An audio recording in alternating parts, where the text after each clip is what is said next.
ان کے روم میٹ ہیں 4 افراد جو کہ عربی ہیں، اور وہ ان کا معمول یہ ہے کہ وہ موبائل پہ تیز آواز سے قرآن سنتے ہیں، اور یہ چاہتے ہیں کہ میں اسی اپنے ایک ہی کمرے میں رہتے ہیں تو میں وہاں نماز پڑھوں.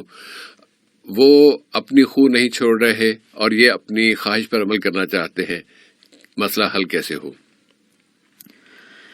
اس سے بھائی یہ مسئلہ آسانی سے جو ہے آپسی رضامندی سے حل ہو سکتا ہے کہ آپ جو ہے ان کو دعائیں دے، خوش کرے کہ بھی اللہ آپ کو جزائے خیر دے، آپ جو سنتے ہیں نیک کام اسے قبول کرے. تو جس طرح آپ سن کر جو ہے ثواب کماتے ہیں، تو مجھے جو ہے روم پر نفل نماز پڑھنے کا جو موقع جو مل رہا ہے، تو یہ موقع دے کر بھی آپ جو ہے ثواب حاصل کریں، یہ بھی آپ کے لیے ثواب کا کام ہے. تو اگر جو ایئر فون ہیڈ فون جسے کہتے ہیں اپنے کانوں میں آپ جو ہے جو لگا لیتے ہیں، تو اس طرح آپ جو ہے تلاوت کے لیے اوپن یعنی کھلے طور پہ سننا ضروری نہیں ہے، اس پر بھی ثواب ہے، اور کانوں میں لگا کر سننے سے بھی جو ہے اجر و ثواب حاصل ہو سکتا ہے. اس طرح آپ ان کو مطمئن کر کے آپ اپنا کام بھی مکمل کر سکتے ہیں، اور وہ حضرات بھی جو ہے تلاوت کا جو ارادہ ہے وہ بھی انشاءاللہ مکمل کر سکتے ہیں. جی صاحب بھائی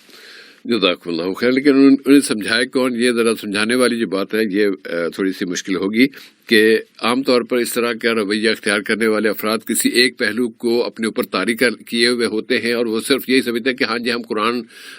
لگائیں گے پورے کمرے میں، اس کی آواز پھیلے گی، اس میں دوسرے لوگوں تک بھی پہنچے گی، ہمیں اس کا ثواب ملے گا. لیکن وہ یہ پہلو بھول جاتے ہیں کہ ہم کسی دوسرے کی عبادت میں مخل ہو رہے ہیں، اور وہ مخل ہونا ان کے ثواب میں کبھی کا باعث بن سکتا ہے، بلکہ ان کی پکڑ کا باعث بھی بن سکتا ہے. یہ نقطہ بھی ان کے ذہن میں اگر پہنچ جائے، کسی طریقے سے ان کو سمجھانے میں کامیاب ہو جائے محترم کریم شاہ صاحب، تو اللہ تعالیٰ